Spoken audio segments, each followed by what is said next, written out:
The neighborhood of Harlem in New York City became the center of Black American culture in the 1920s, but another Harlem Renaissance has been taking place in more recent years, this one driven by immigrants from sub-Saharan Africa.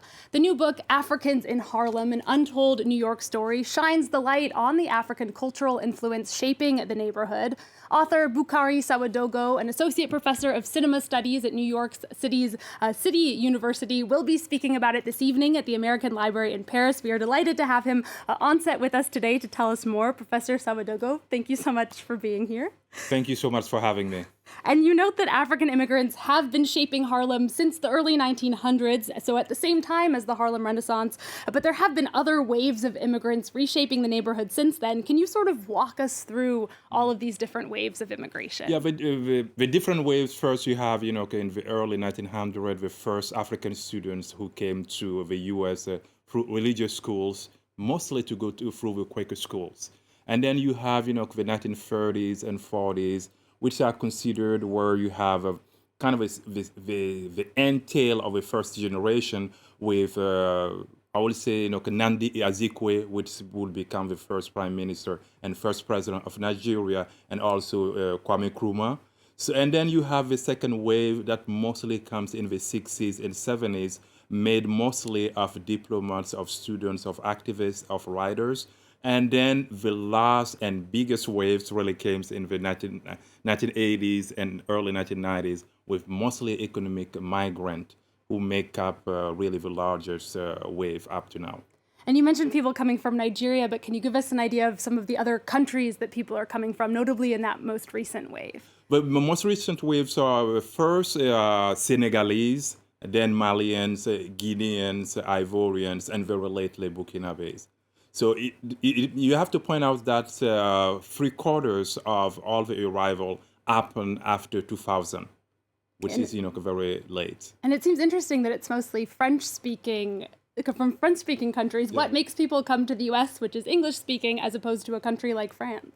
Yeah, I think that it was mostly like a rerouting of the international migration route, I would say routes, because if we think back at the end of the 1970s with what we call the oil, crisis, and Western Europe starting to close the borders, so you have already African migrants, Senegalese, Guineans, Malians in France, in Western Europe, that's decided to go to the U.S. and going to the U.S., you know that, okay, New York is the port of entry. And if you talk about New York, most of the time, for them coming over, it's Harlem that resonates so much with them because of affinity with blackness, but also thinking about jazz, about Malcolm X, all the civil rights movement leaders. And you write that the African presence in Harlem has never been more active and visible than it is today. What are some of the ways in which we can see it? We can see it through culture and arts, and you have, a very good number of film festivals happening in the neighborhood. You have also photography exhibition. You have intellectual presence, conferences that are related to Africa. And also just walking the streets of Harlem, you see a very diverse population. You see Africans in their traditional garment walking around. You feel a sense of pride as an African, but also, living in the neighborhood like I am as an Harlemite, you are like, oh, this is the place you need to be. And you said a lot of Africans feel sort of an affinity with Harlem because of that Black American history. Is cultural integration for sub-Saharan African immigrants different with Black Americans than it is with Americans from other backgrounds? I think that your question, which is, the relation between Africans and African Americans. In Harlem, it's, I usually say that it's, you have parts of history where it's kind of cyclical, solidarity coming together, understanding. But obviously, sometimes you have tensions because after 400 years, meeting, after 400 years, obviously, each group has developed their own historical and cultural reference. But generally, they get along together well. Can you talk maybe about some cultural references that people have in common and things that are different? What we have very in common is really, it's kind of cliche, but the African roots. Because I will take the example, you walk down 125th Street, You see African street vendors selling artifacts and African American coming to buy it. So we see that how Africa really, is, draws them together.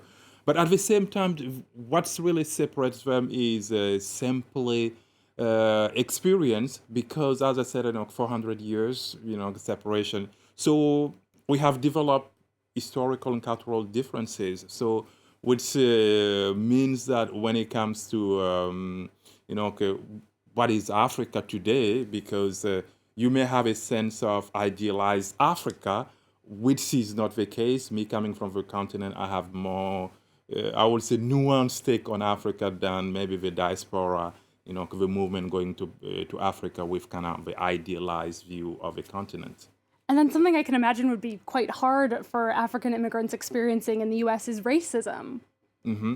Yes, if racism is one thing also that I want to say, of a common denominator, because I will, quote here the American writer Tracy McMillan Cadam, who said that, okay, hey, the anti-blackness dragnet doesn't ask if you speak of an accent before it shoots you. Because meaning that, because I can give an example of African immigrants in New York City who has been the target of police violence, killed unharmed. So, which means that it's something that kind of brings us together in terms of experience when it comes to systemic violence. Yeah, unfortunately, people look at you all the same way. You're also a professor of cinema studies, and I do want to ask you about some recent Hollywood blockbusters like Black Panther and Viola Davis's The Woman King that sort of pay tribute to African culture and appeal to this global sense of Black pride, but through a very American lens. I'm curious, as an African, what you make of those films. For the Woman King, the movie I really, I loved it because it gives a different view on Africa, but also on African women, because we tend to have this victimized, image of the African woman, but it comes with a very different narrative. But obviously, I will not eschew the controversy that came with some people thinking that the movie maybe, there were historical inaccuracies. But obviously, as a creator myself, the director has the right to, tell the story in a way that's, can make sense to how, from the lens it's coming from. Coming to Black Panther, Wakanda Forever, and this is, I'm losing, I'm lost, at loss for words here, because this movie, it's really, to have African heroes on screen, it cannot be understated, because we have to think of generation of young kids that grow up watching this type of movies. You have to say that the sky is the limit, and maybe the sky is not even the limit. We're going up for it. Absolutely, and that the second Black Panther too, a lot of powerful women as well. So yes, correct. Wonderful movies, both of them. Boukary Sawadogo, we're going to have to leave it there. Thank you so much for coming to see us today at France 24. That's Boukary Sawadogo, author of Africans in Harlem, an Untold New York Story. For any of our viewers in Paris, a reminder that you can catch him in person this evening at the American Library.